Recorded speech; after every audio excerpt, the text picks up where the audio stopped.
Hello everyone! Magluluto tayo ngayon ng sweet and sour fish. Sweet and sour ating lulutuin ngayon kasi mayroon kasi kami ditong maraming natitira na pritong isda. Ito siyang isda nito ay talakitok.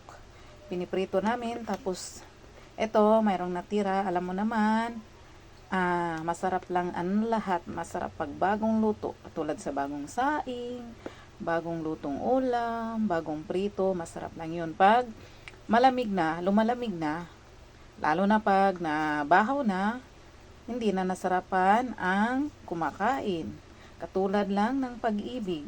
Kung bago pa kayo sa relasyon nyo, super hot kayo, super sweet sa isa't isa. Pero pag tumagal na, ayun, ang lalamig na. Kaya gawa natin to ng remedyo para maging masarap siya ulit. Ganon din sa pag-ibig. Gawa nating paraan para mag-sweet ulit. At umiinit, tumatalab. Umaalab pala. Umaalab. Ngayon, ito siya, no? So, ito siya. Gawin nating sweet and sour. So, ito siyang fish na prito.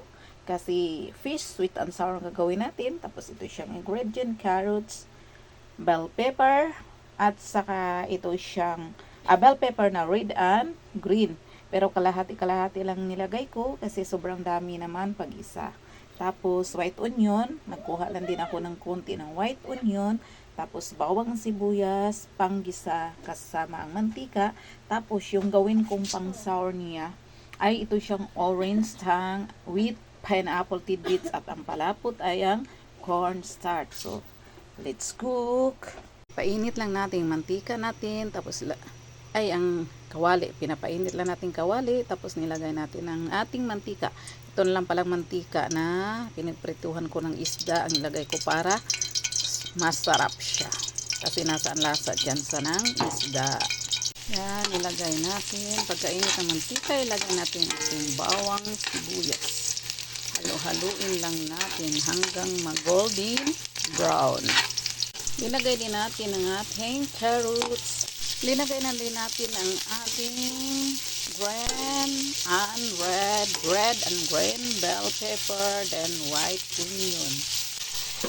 Ilagay na rin natin ang ating pineapple tidbits. Ilagay na din natin ang juice sa ating pineapple tidbits. Ilagay natin ating oyster sauce para masarap ang ating luto. Ngayon, sabawan natin ang tubig. After natin natimplahan lahat, ilagay na din natin ang ating orange juice. Timplahan na natin ang asin. Ngayon, ilagay na natin ang ating bira sa ating nilulutong fish sweet and sour. So, ilagay na natin ang bira dito sa tong ulam na to, ang fish talakitok.